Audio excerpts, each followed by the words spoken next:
হ্যাঁ, তোদের এটা ওই যেটা স্কুলে হোমওয়ার্ক দিয়েছে না, ওটা আমি করে এদের পাঠিয়ে দিলাম। ওয়ালাক, ওয়ালিকা, আর আমি বুঝিয়েও দিয়েছি কিভাবে শব্দরূপটা করতে হয়। এগুলো তো আর মুখস্থ করে হয় না, আমি বুঝিয়ে দিয়েছি। যদি আবার ভুলে যাস ছকটা কিভাবে হচ্ছে, তারপরে আবার নেক্সট দিন আমি বুঝিয়ে দেবো। ফ্রাইডে তো আসছিস। এই যে তোদের দিয়েছিল বালাক, বালিকা, আর দিয়েছিল হরি, তিনটেই শব্দরূপ করে দিয়েছি।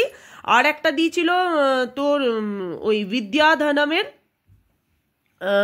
না বিশ্ববন্ধুত্তম না, হ্যাঁ বিদ্যাধনমটার ইয়ে দিয়েছিল তোর বঙ্গানুবাদটা করতে বলেছে, সরি হিন্দিতে অনুবাদটা করতে বলেছে। আমি ওটাও অডিও করে পাঠিয়ে দিয়েছি, যদি স্কুলে বলে তাহলে ওটা হিন্দিটা করে খাতায় লিখে নিবি। আমি পুরোটাই হিন্দিতে অনুবাদ করে পাঠিয়ে দিয়েছি, আমি ওটাও পাঠিয়ে দিচ্ছি, ঠিক আছে। আর যেদিন পরীক্ষা দিবি যে এক্সট্রা কোশ্চেনগুলো করিয়েছিলাম বিশ্ববন্ধুত্তম, আমি অরিত্রিকাকেও করিয়ে দিয়েছি, সেই চ্যাপ্টারটা যেন ভালো করে করবি। আমি আর একবার ইয়ে করে দিচ্ছি, কোথায় লিখলি বার করতে রে, ওই বিশ্ববন্ধুত্তমের এই এক্সট্রা কোশ্চেনগুলো তোকে যেটা করালাম এক্ষুনি, যেটা করালাম সাইন করলাম, হ্যাঁ আমি আবার পাঠিয়ে দিচ্ছি। এগুলো দেখে নিস। ওই বিশ্ববন্ধুত্তমের তো তোর কোশ্চেন নেই, ওই জন্য আমি এক্সট্রা কোশ্চেন পাঠিয়ে দিলাম, মানে বইয়ে এক্সারসাইজে তো কোশ্চেন নেই, ওই জন্য আমি কিছু কোশ্চেন করে আমি পাঠিয়ে দিলাম।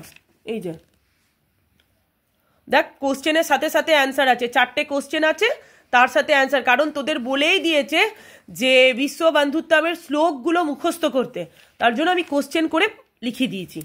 ঠিক আছে, তোরাই কটা করে নিস।